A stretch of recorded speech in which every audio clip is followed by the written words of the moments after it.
Halo semuanya, selamat pagi, siang, malam untuk para madau di luar sana. Tetap semangat dan jangan menyerah. Siapkan kopi, teh, susu, air, cemilan, dan lain-lain sebelum menyaksikan alur cerita anime. Di episode pertama kali ini saya akan menceritakan sebuah kisah perlawanan umat manusia terhadap para dewa yang memutuskan akan mengakhiri sejarah kehidupan umat manusia dalam sebuah anime berjudul Sumatsu no Valkyrie.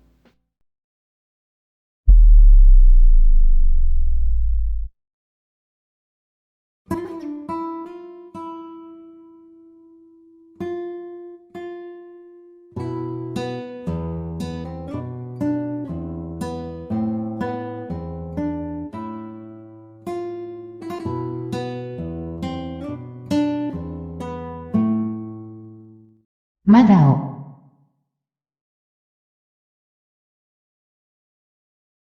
Sebelum saya ceritakan rangkumannya, saya ingin memberitahu sekali lagi, sebagaimana yang saya ingatkan dari awal video, anime ini sangatlah sensitif untuk beberapa kalangan. Bagi yang tak suka, lebih baik jangan melanjutkan video ini. Saya ingatkan lagi, jika ini hanyalah sebuah anime, cerita fiksi, dan bukanlah kisah nyata. Mungkin beberapa hal yang ada di dalam anime ini diambil atau dikutip dari beberapa kisah-kisah legenda masyarakat sekitar, mitologi, dan lain-lain. Bagi yang merasa oke-oke saja, silahkan melanjutkan video ini.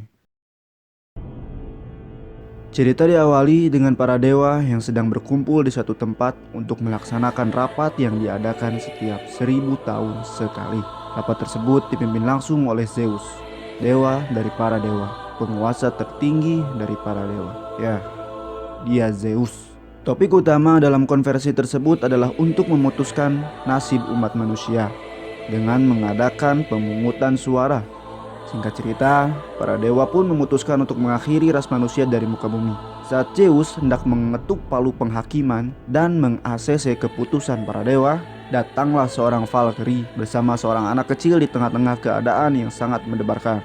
Bagi yang belum tahu, Valkyrie adalah dewi perang dalam mitologi Nordik. Dilambangkan dalam kitab lama bahwa Valkyrie adalah manusia bersayap yang membawa tongkat. Valkyrie dianggap dewa karena sifatnya yang bijak dan biasanya membantu para prajurit Nordik dalam peperangan.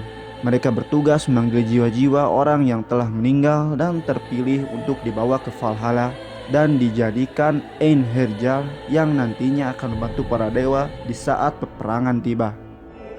Di detik-detik akhir, seorang Valkyrie datang dan berhasil menghentikan Zeus yang kala itu hampir mengetukkan palu penghakiman. Dia adalah Brunhilde, seorang Valkyrie tertua dari 13 saudari Valkyrie lainnya. Para dewa terkejut dengan kedatangan seorang Valkyrie ke konferensi yang terbilang sangat suci tersebut. Brunhilde keberatan dengan keputusan para dewa dan dewi yang memilih untuk memusnahkan umat manusia. Dia pun menyarankan para dewa agar menunjukkan belas kasih dan kekuatannya dengan menguji umat manusia dengan metode Ragnarok, pertempuran antara dewa dan manusia. Brunhilde menjelaskan jika hal tersebut tertulis jelas di dalam buku Undang-Undang Valhalla tentang pertarungan satu lawan satu antar dewa dan manusia. Pertarungan tersebut diwakili oleh 13 dewa melawan 13 manusia untuk menentukan nasib umat manusia. Siapapun yang berhasil memenangkan 7 pertandingan pertama, maka pihak tersebutlah yang dinyatakan menang. Namun, undang-undang tentang Ragnarok ini belum pernah diterapkan sejak lahirnya umat manusia di muka bumi. Para dewa membuat undang-undang tersebut hanya sebagai bahan candaan saja, karena manusia bisa mengalahkan dewa adalah hal yang sangat mustahil. Para dewa dan dewi yang mendengar saran dari Brunhilde pun menolak saran tersebut secara mentah-mentah. Mereka bilang jika Ragnarok adalah sesuatu yang sia-sia. Pada akhirnya, manusia tetaplah musnah. Tak ingin sarannya ditolak begitu saja, Brunhilde mencoba memancing emosi para dewa dengan mempertanyakan posisi para dewa yang sepertinya ketakutan jika berhadapan langsung dengan para manusia. Tiba-tiba, suasana menjadi hening. Lalu tak lama kemudian, para dewa pun mulai bergemuruh. Perkataan dari Brunhilde berhasil memancing para dewa dan memaksa mereka untuk menerima sarannya. Zeus pun mengetukkan palu penghakiman dan memutuskan jika dewa akan melawan umat manusia. Setelah keputusan diambil, Zeus menyuruh Brunhilde untuk memilih perwakilan umat manusia. Dan scene pun berpindah ke sebuah tempat di mana turnamen pertarungan antara dewa dan manusia dilaksanakan, arena Valhalla. Para dewa dan dewi serta jiwa-jiwa manusia yang berada di Valhalla berkumpul di arena tersebut, menyaksikan turnamen penentuan nasib umat manusia, tarungan sampai mati, pertarungan satu lawan satu antara dewa dan manusia, Ragnarok. Pertarungan pertama pun dimulai. Di pihak para dewa diwakili oleh dewa Nordik terkuat, Thor. Sedangkan di pihak manusia diwakili oleh pahlawan Tiongkok terkuat, Lu Bu, seorang legenda, panglima jenderal dari penghujung zaman dinasti Han dan 3 negara. Dia adalah seorang pejuang terbaik dan terkuat di antara pejuang lainnya pada zamannya. Di sini Lu Bu diberi sebuah senjata oleh Valkyrie, senjata khusus untuk melawan para dewa. Karena jika menggunakan senjata buatan manusia biasa, maka tidak akan mempan sedikit pun terhadap dewa. Oleh karena itu, Valkyrie menggunakan kekuatan mereka yang bernama Volunder atau tempaan harta karun ilahi, di mana tubuh Valkyrie berubah menjadi sebuah senjata yang bisa melukai para dewa. Perlu diketahui, sebelum pertandingan pertama dimulai, ke-13 Valkyrie berkumpul di suatu tempat memenuhi panggilan saudari tertua mereka, Brunhilde. Mereka diberi tugas untuk membantu manusia dengan kekuatan yang mereka miliki, Volunder. Dan satu hal lagi, saya ingatkan kembali jika arena pertandingan tersebut berada di Valhalla. Manusia yang bertanding dan menonton adalah orang-orang terpilih yang sudah mati, dan jiwa mereka berada di Valhalla, sebagaimana yang sering dikisahkan dalam cerita-cerita mitologi Nordik. Kembali ke arena Valhalla. Saat itu juga Heimdall, sang penjaga kiamat, membunyikan trompet yang di sini disebutkan sebagai sangkakala, Gjallarhorn. Dan Ragnarok pun dimulai. Kedua petarung pun mulai berjalan mendekati satu sama lain dengan penjagaan yang terbuka. Mereka bahkan tak mengambil kuda-kuda. Dengan santainya mereka berjalan begitu saja. Dan saat semakin dekat, mereka saling menatap satu sama lain. Lalu kemudian Lu Bu berinisiatif mulai menyerang Thor dengan tombaknya. Thor dengan cepat menahan serangan Lu Bu dengan palu besarnya Mjolnir. Pertarungan hebat pun terjadi. Setelah beberapa bentrokan kedua senjata, akhirnya Lu Bu berhasil melukai Thor yang notabene terkenal sebagai salah satu dewa Nordik yang terkuat. Para dewa dan penonton lainnya terlihat sangat terkejut. Lu Bu, seorang manusia, berhasil melukai seorang dewa. Apalagi dewa tersebut adalah Thor.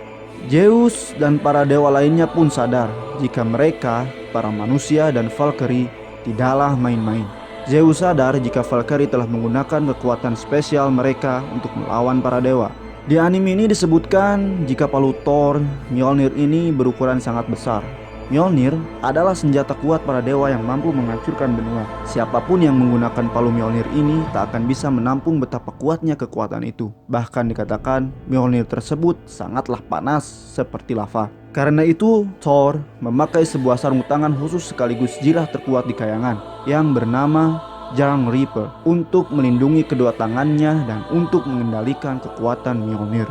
Di satu momen yang sangat krusial, Lu Bu lagi-lagi berhasil menyerang Thor. Kali ini serangannya sangatlah kuat dan berhasil menghancurkan perisai yang menjadi alat satu-satunya untuk mengendalikan Mjolnir. Para dewa kembali terkejut saat melihat alat pengendali Mjolnir hancur. Brunhilde dan manusia lainnya gembira melihat hasil sementara yang sedang terjadi di bawah arena. Tapi beberapa saat kemudian terdengar sebuah dentuman. Suara dentuman tersebut terdengar seperti suara detak jantung. Para penonton merasa heran di mana asalnya suara tersebut. Dan ternyata suara tersebut berasal dari palu Mjolnir yang saat ini tergeletak di tanah.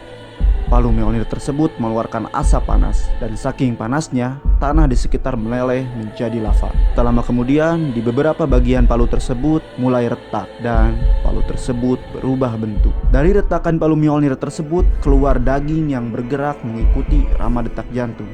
Usut punya usut, ternyata palu tersebut bukanlah sekedar senjata atau benda mati. Palu tersebut hidup seperti senjata yang digunakan oleh Lu Bu. Tak ada satu orang pun, bahkan dewa sekalipun, yang mengetahui cerita sebenarnya dari palu Mjolnir dan zirah pengendali Mjolnir, Jarnreaper. Hanya Zeus, Thor, dan beberapa dewa lainnya yang mengetahui cerita yang sebenarnya. Mereka keliru. Sarung tangan Jarnreaper atau zirah terhebat di kayangan tersebut bukanlah alat pengendali Mjolnir, melainkan sebuah zirah untuk menahan kekuatan dari Thor agar Thor tidak merusak Mjolnir sebelum Mjolnir terbangun. Dan saat ini Mjolnir telah terbangun dalam bentuk yang aslinya. Thor pun memegang Mjolnirnya dengan kekuatan penuh miliknya. Untuk kedua kalinya dalam hidupnya, Thor bertarung dengan serius. Pemandangan ini terlihat sangat langka. bahkan bagi para dewa sekalipun. Thor yang pada awalnya hanya mengayunkan palunya, kini dia mulai melemparkannya. Konon katanya lemparannya itu tidak pernah meleset sekalipun. Kekuatannya dapat menghancurkan kepala para raksasa hanya dalam sekali lemparan. Tapi dari beberapa cerita, lemparan tersebut bukanlah sebuah serangan, melainkan persiapan Thor sebelum mengayunkan palunya agar serangannya dapat keluar secara maksimal. Bisa dibilang Thor menyerang musuhnya dengan cara melempar palunya terlebih dahulu, lalu saat palunya kembali dia menangkapnya dan mengayunkannya seperti pedang pada umumnya. Lubu yang pada awal-awal pertandingan sedikit lebih unggul, kini berbalik 180 derajat. Thor dengan kekuatannya yang meluap-luap, dia melempar Mjolnirnya ke arah Lubu. Kecepatan palu Mjolnir tersebut benar-benar tak masuk akal. Tapi lagi-lagi Lubu bisa menghindari serangan tersebut, serangan yang dikenal selalu akurat. Meskipun begitu, saat palu kembali ke tangan Thor, Thor melanjutkan serangan pamungkasnya dan menghantam Lubu dengan sangat kuat. Lubu yang tak bisa menghindar dari serangan tersebut dengan sengaja menerima serangan tersebut dan menahannya dengan tombak miliknya. Lagi-lagi Lubu bisa menahan serangan tersebut, tapi tulang kering di kedua kakinya patah, tak kuat menahan serangan pamungkas dari palu Mjolnir milik Thor. Lubu pun tergeletak di tanah. Dengan posisi setengah berdiri, tangannya memegang tombak sebagai penopang tubuhnya yang tak bisa lagi berdiri. Saat kematiannya berada di ujung tanduk, Terwelu Merah, kuda milik Lubu tiba-tiba masuk ke dalam arena. Mengetahui temannya sedang kesulitan, kuda itu pun datang masuk menerobos menuju arena. Kuda yang dapat mengimbangi kekuatan temannya itu benar-benar bukan kuda biasa. Kuda legendaris yang selalu menemani di setiap pertempuran Lubu di masa hidupnya. Melihat temannya datang, Lubu tak menyerah begitu saja. Meskipun sudah tak bisa lagi berjalan, Lubu masih memiliki keinginan kuat untuk memenangkan pertandingan ini. Lubu pun menaiki Terwelu Merah. Dia mencengkram tubuh Terwelu Merah dengan kedua kakinya, sampai-sampai kuda miliknya itu berdarah-darah. Terwelu Merah seolah sudah menyatu dengan Lubu. Mereka berlari ke arah Thor yang juga telah siap melancarkan serangan pamungkasnya. Begitupun dengan Lubu, dia mempersiapkan serangan pamungkasnya dengan memegang ujung tombak miliknya agar kekuatannya bisa keluar secara maksimal. Konon katanya, serangan pamungkas Lubu dapat membelah langit. Pada akhirnya, kedua serangan pamungkas pun beradu, sampai-sampai menggetarkan seluruh arena pertandingan. Lalu tak lama setelah itu, Valkyrie yang menjadi sebuah senjata tiba-tiba terlempar dan kembali ke wujud aslinya. Dan Valkyrie itu pun menghembuskan nafas terakhirnya. Tangan kiri Lubu terpotong, tangan kanannya pun hancur tak berdaya. Meskipun begitu, Lubu masih belum menyerah. Dia menggigit tangan kanannya dan memotongnya begitu saja. Lubu dan kudanya kembali berlari ke arah Thor dengan serangan terakhirnya. Dia mencoba menyerang Thor dengan kepala yang menjadi satu-satunya alat serangan kali ini. Lubu tahu dia tak punya kesempatan untuk menang, tapi baginya ini adalah hal yang sangat luar biasa. Pasalnya, di waktu ia masih hidup, Lubu merasa bosan untuk hidup karena tak ada satu orang pun yang bisa menandingi kekuatannya. Begitupun Thor, dan kini mereka dipertemukan di sebuah pertandingan yang menentukan nasib umat manusia. Lubu pun kalah dengan sangat mengenaskan. Kedua kakinya patah, kedua tangannya lepas, dan kepalanya pun hancur terkena bogem palu Mjolnir. Pertarungan pertama pun selesai. Tak lama kemudian, pertarungan kedua pun segera dimulai. Perwakilan kedua dari kubu para dewa adalah Dewa Shiva. Seharusnya, tapi Zeus yang sudah kegirangan tak sabar ingin bertarung menyela giliran Dewa Shiva. Sebelumnya, sempat terjadi perselisihan di lorong arena antara Zeus dan Dewa Shiva. Mereka mempeributkan tentang siapa yang akan menjadi petarung selanjutnya. Namun pada akhirnya Dewa Shiva mengalah. Zeus, dewa dari para dewa, dewa yang sangat menyukai peperangan, penguasa para dewa. Zeus, perwakilan kedua dari kubu para dewa. Lalu, perwakilan kedua dari kubu manusia adalah ayah dari para manusia, kakek dari para manusia, kakek buyut dari para manusia, dan dia adalah manusia pertama yang tercipta. Ya, kalian pasti sudah tahu siapa dia.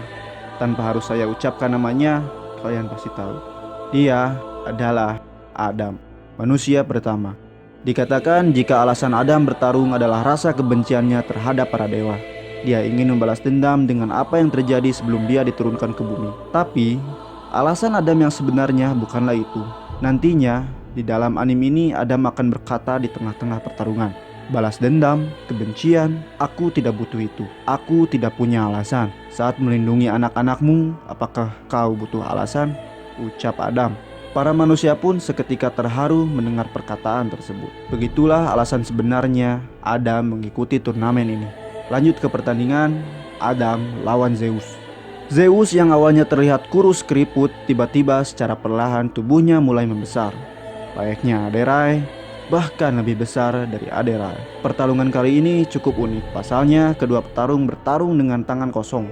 Meskipun Adam dibantu dengan senjata ilahi, pemberian Valkyrie yang berbentuk kalak. Adam sempat menanyakan mana senjata Zeus. Zeus menjawab jika senjatanya adalah tangan yang dimilikinya. Di sini Zeus sangat meremehkan Adam. Zeus pun menyerang Adam dengan serangan super cepat miliknya. Tapi Adam berhasil menghindari serangan Zeus dengan mudah. Zeus pun kembali menyerang dan menaikkan kecepatan serangannya 2 kali lipat dari sebelumnya. Lagi-lagi Adam berhasil menghindari serangan Zeus. Zeus pun kembali menaikkan kecepatan serangannya 3 kali lipat, 4 kali lipat, 5 kali lipat, terus dan terus bertambah dan terus bertambah. Hingga di satu momen Zeus mengeluarkan tendangan pamungkasnya. Entah seberapa cepat serangan dari Zeus, Adam masih bisa menghindari segala serangannya, termasuk tendangan pamungkas dari Zeus. Di sini Zeus masih meremehkan Adam. Zeus berkata, Adam tak akan bisa mengalahkan dirinya jika dia terus menghindar. Lalu tiba-tiba Adam bergerak dengan pergerakan yang sedikit aneh. Zeus berpikir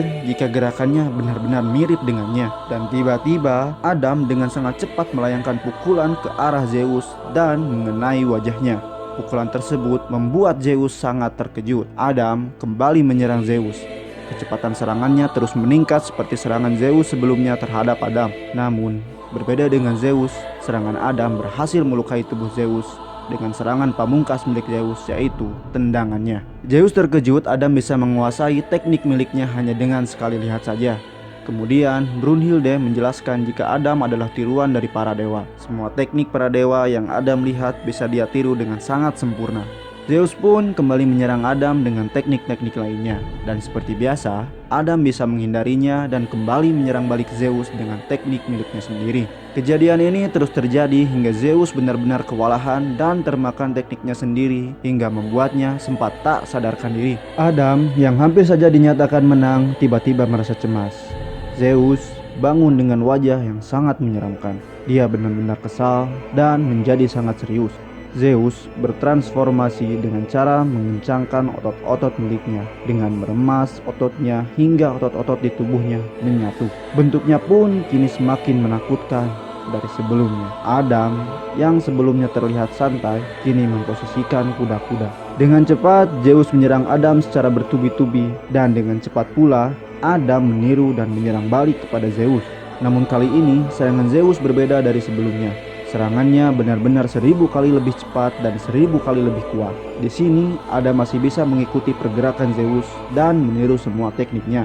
Hingga pada akhirnya Adam telah mencapai batasnya. Kedua matanya yang bisa meniru secara sempurna teknik milik para dewa kini malah membuatnya buta. Adam tak bisa melihat apapun. Meskipun begitu, Adam masih bisa membalas pukulan Zeus dengan refleksnya yang sangat luar biasa. Di lain sisi, Zeus pun telah mencapai batasnya. Kekuatan yang dia gunakan benar-benar menyerap habis seluruh kekuatannya. Keduanya terus beradu pukulan dari siang sampai sore. Hingga pada akhirnya serangan mereka berhenti. Zeus pun terjatuh berlutut di hadapan Adam. Pada awalnya, para penonton berpikir jika Zeuslah yang kalah. Tapi kenyataannya Adamlah yang kalah. Dia mati dengan posisi berdiri. Zeus berkata jika Adam sudah lama mati jauh sebelum Zeus terjatuh. Tubuh Adam bergerak sendiri meskipun dia sudah tewas.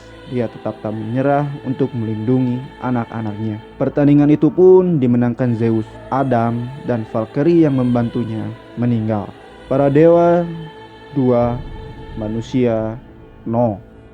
Pertarungan ketiga. Di pertarungan ketiga, para dewa diwakili oleh Poseidon, sang penguasa lautan yang bahkan para dewa sekalipun takut kepadanya. Sementara itu, di kubu manusia diwakili oleh Sasaki Kojiro, seorang samurai legendaris yang dianggap telah mencapai puncak sebuah kekuatan. Jika sudah beradu pedang, maka Sasaki Kojiro tak akan tertandingi. Dia adalah seorang master di bidangnya. Seperti pertarungan-pertarungan sebelumnya, salah satu Valkyrie dari 13 Valkyrie merubah dirinya menjadi sebuah katana dan membantu Sasaki Kojiro. Pertarungan pun dimulai. Keduanya hanya berdiam diri dalam waktu yang cukup lama. Poseidon bahkan tak menatap musuhnya. Dia hanya melihat ke bawah. Dia tak mengharapkan apapun pada lawannya. Dia benar-benar meremehkan seorang Sasaki Kojiro. Dalam pikirannya, dia hanya perlu menghajar siapapun yang masuk ke dalam jangkauan serangannya. Di lain sisi, Sasaki Kojiro bertarung dalam pikirannya. Dia mengsimulasikan segala macam serangan. Namun, segala macam cara serangan yang coba dia simulasikan berakhir dengan kematian. Total 18 kematian yang sudah dia simulasikan dalam pikirannya itu di waktu yang cukup singkat. Kojiro pun duduk di tengah-tengah pertempuran.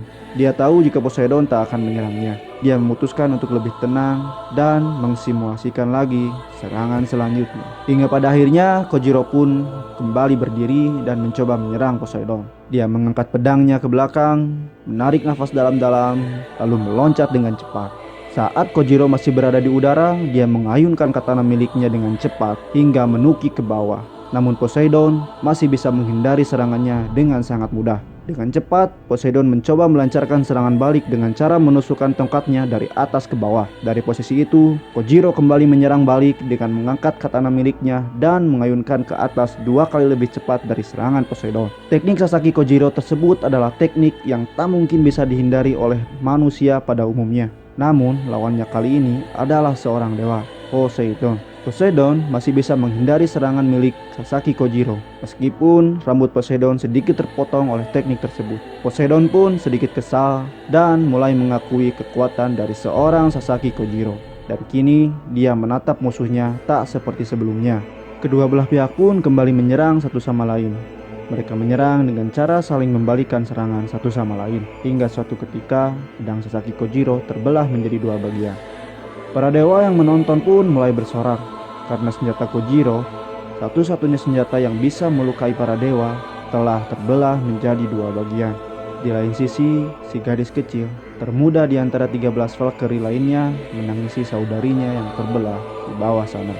Meskipun begitu, Sasaki Kojiro belumlah menyerah. Dia berjalan dan mengambil potongan pedangnya yang patah itu dan memegang erat-erat potongan pedang tersebut hingga tangannya berdarah-darah. Tiba-tiba, cahaya terang keluar dari kedua potongan pedang tersebut dan tak lama kemudian pedang baru muncul dari kedua tangannya. Kini, Sasaki memiliki 2 buah pedang baru yang tak disangka-sangka Valkyrie sebelumnya yang menjadi sebuah senjata ternyata memiliki 2 kepribadian. Dan kini keduanya telah berpisah dan menjadi 2 buah pedang. Pertarungan pun kembali berlanjut. Darah demi darah keluar dari tubuh Sasaki Kojiro, begitupun dari Poseidon. Hingga akhirnya di satu momen saat dimana Poseidon menyerang dengan cara membabi buta, Sasaki Kojiro dengan tenang berjalan menghampiri dan menghindari setiap serangan tersebut. Hingga Sasaki berada tepat di depan Poseidon. Tak ingin menyanyiakan posisi Poseidon yang terlihat sedikit lemah, Sasaki Kojiro pun melancarkan serangan terakhirnya. Satu persatu bagian tubuh Poseidon terpotong hingga menyisakan setengah badan miliknya. Poseidon pun meninggal. Para dewa hanya bisa terdiam melihat kekalahan Poseidon oleh seorang manusia. Para manusia pun bersorak menyambut kemenangan pertama pihak manusia. Para dewa pun mulai mengakui kekuatan dari para manusia. Dan season pertama dari anime Record of Ragnarok pun berakhir di sini. Di pertandingan selanjutnya yang akan tayang di season 2 nanti, kalaupun itu ada, akan mempertemukan Herakles atau Hercules dengan Jack the Ripper atau Jack si pencabik. Baiklah, cukup sampai di sini. Terima kasih yang sudah menonton sampai akhir. Ditunggu episode selanjutnya dari Alur Cerita Anime hanya di channel Madao. Bagi yang ingin menyaksikan anime ini, silahkan tonton secara legal di Netflix atau di link-link kesayangan Anda. Sampai jumpa dan sampai bertemu kembali di lain waktu.